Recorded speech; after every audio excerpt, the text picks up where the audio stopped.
Hey guys, welcome to our review of Kamen Rider 01, episode 17. As always, I'm your host, Stratos. Here with me today we have Cinder Blaze. And Makotoa. Dudes. Welcome back. We got done watching this episode a few days ago. We backlogged it, but we posted the watch along yesterday so that you could comment on it. And one of you did, so we'll be responding to your comments after we've done our review. But for the time being, I really like this episode. We are sort of full steam ahead into the new arc, but I really like that we are keeping the Humagear of the Week structure, because I feel like 01 just did the episodic, like, something of the week or conflict of the week really well. And it continued into this episode because I really liked the throwaway Humagear this episod. The flower girl. Yeah, no, I mean, she was great. Like,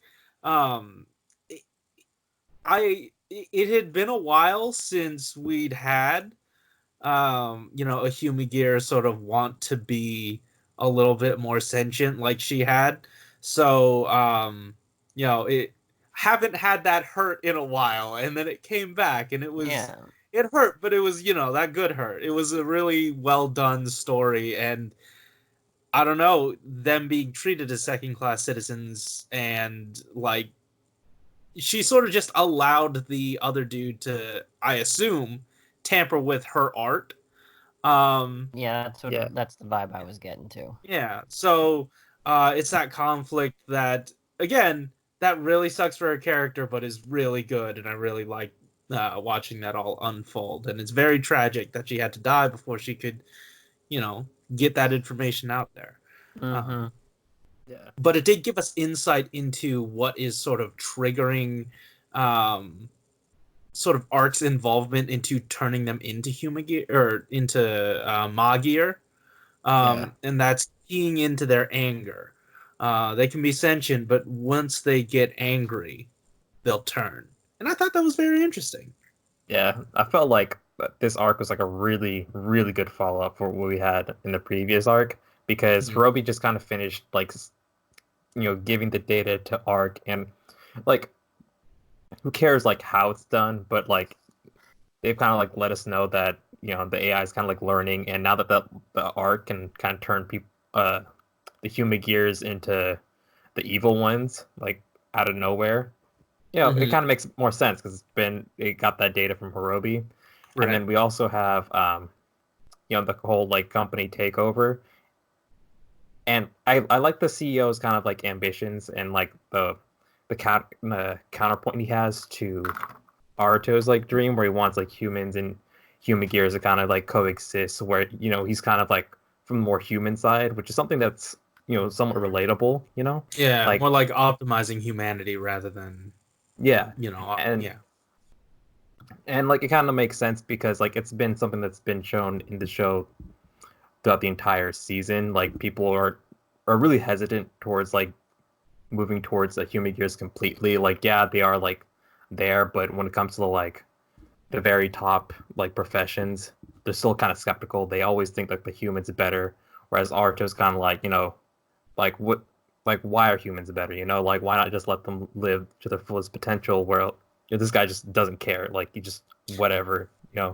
Humans are gonna be on top, and it was kind of, like, fun to see how he just completely dumpstered Aruto with his new power up. It's just like, it's like, 01's the power of, like, AI and humanity together, and this guy's just like, nah, I'm just peak humanity. Come get some. Well, I mean, he technically wasn't fighting him, and he wasn't able to fight him with his, like, biggest power-up form. And on top of that, I think, he just didn't want to fight Thouser. Yeah. Especially since there really isn't a point to it. That power, though, like, he just... His power. Oh, yeah! That's a neat toy. It's a good time. Yeah. It's a pretty neat nerf too, because like the reason he didn't have his power up is because Fuwa took it back. Yeah. Oh yeah, and last week we saw Jin Hirobi. We saw the daddy Yeah. come back to life last episode, or at least his eyes did a thing. Oh, that was a sound my phone made. I think it was a new robot though, because the other one's like hecka mangled up. So What do you mean? is it the same one? It Because should remember, be. like when he died, his face was all jacked up. His face suddenly is repaired. Like, Yeah, But he like, said, I mean, he said, why was I repaired? It's because a human did it. It doesn't really, oh, okay, yeah. you know, I don't think it fully matters if it was the same body or not, just that he's back and someone's behind it. And I feel like they're definitely setting them up to, I don't know about a redemption arc, but at least join the good guys for a time. yeah, Well, I like them as they're more personable to me and enjoyable as characters on screen than the guy in the white. So I wouldn't mind, honestly. Like at this point. Yeah. Yeah. On top of that, like, I don't know. We, like you said, we spent more time with them. And this new guy, his introduction so far hasn't been the best. The only thing I've really liked was the interaction he had with Aruto at the beginning of the episode, where he was like, "Oh yeah, our profits are at 700 something percent," and then Naruto's like, "But that's not 1,000%." yeah. So, yeah, ha, your gimmick. I'm throwing it in your face. Yeah. Yeah, I don't know. I do appreciate that. Again, we're back to the status quo because it was a good one. And the new wrench we're throwing in it, it's interesting. I just don't know if I'm like 100% here for Thouser. I want to go back to the comparison that Alex is making between the ideals of Thouser and our protagonist. Usually we're not, I guess in just typical shows like this, we're not on the side of the machine, we're on the side of the human. It's an interesting spin that we've got the human gear being the robots, but they're being more human than the human was with his augmentation, right? The augmentation's making him more robotic in a sense, and the human gear are becoming more human. I think I liked that dynamic once I finally realized it. So I'm interested to see where that's going to go when they continue to have those two technologies clash. Who are you referring to?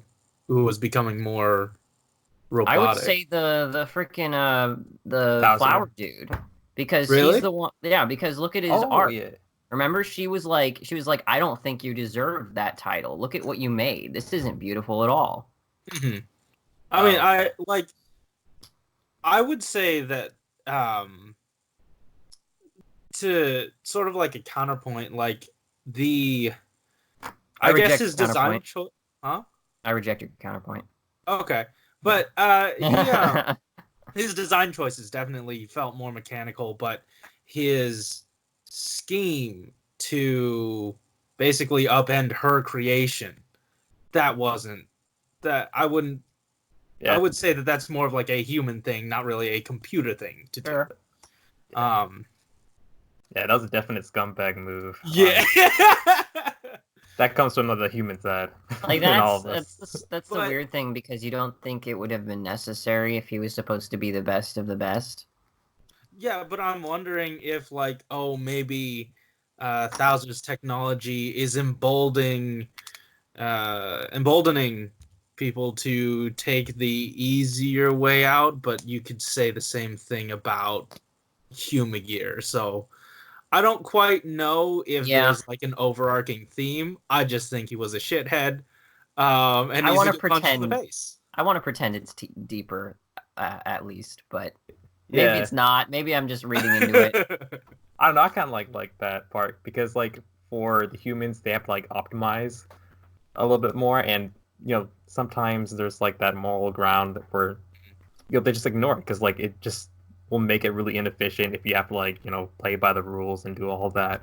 Whereas like the Humagears, like they have to like adapt to the way humans want it, because if they just do it like the robotic way, like it just feels like inadequate in the eyes of like a lot of the humans. Like when we go back like the actor arc, like if they do it as robotic as possible, they're doing it wrong. Whereas like for the humans using AI is like the opposite. We'll see. Cool. So guys, did you have anything else you wanted to say before we move on to the comments? No. We got comments. We got 2 comments from the same Comments person. are alive.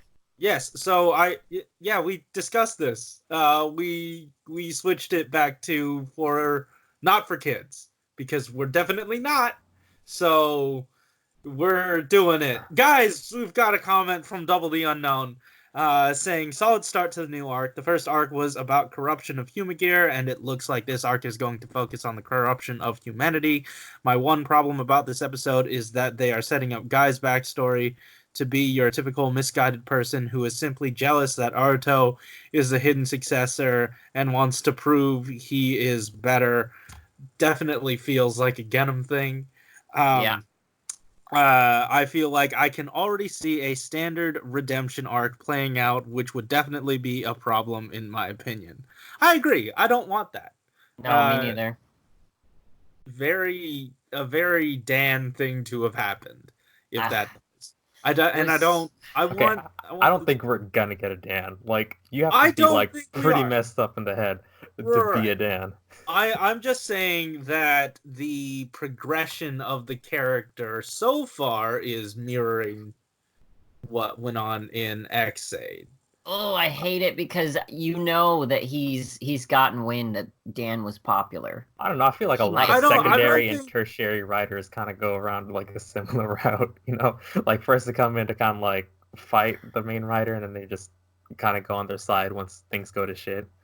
Like it doesn't happen in every writer series, but like it's happened in like a good number of them. That is not like all too new to me. I honestly want him to just be the final bad guy of the entire series. I want him to get snuffed by Arc and Metsubushi or something like that. I don't want him to be the final bad. Just be the sort of like human end. If you want to escalate it and give Arc sentience to become the actual, just separate it from.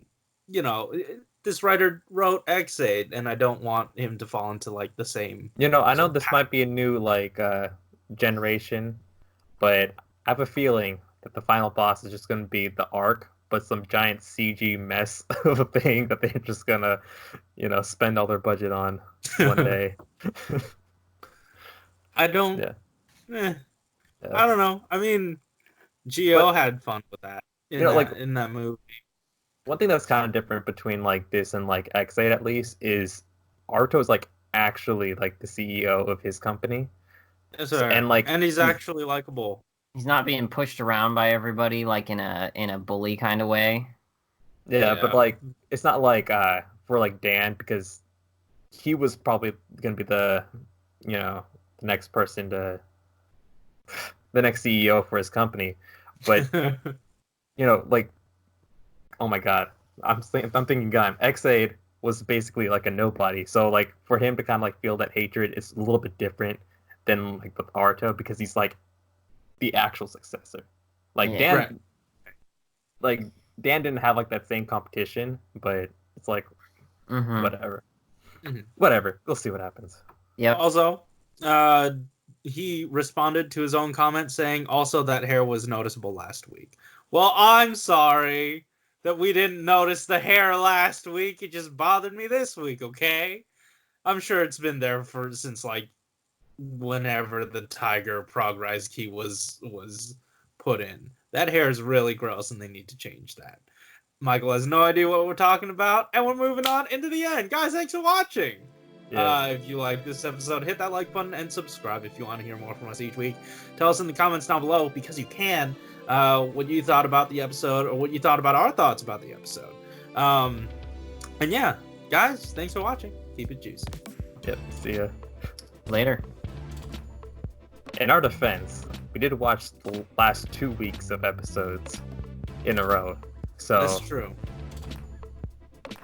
we might have noticed it at around the same time in the series.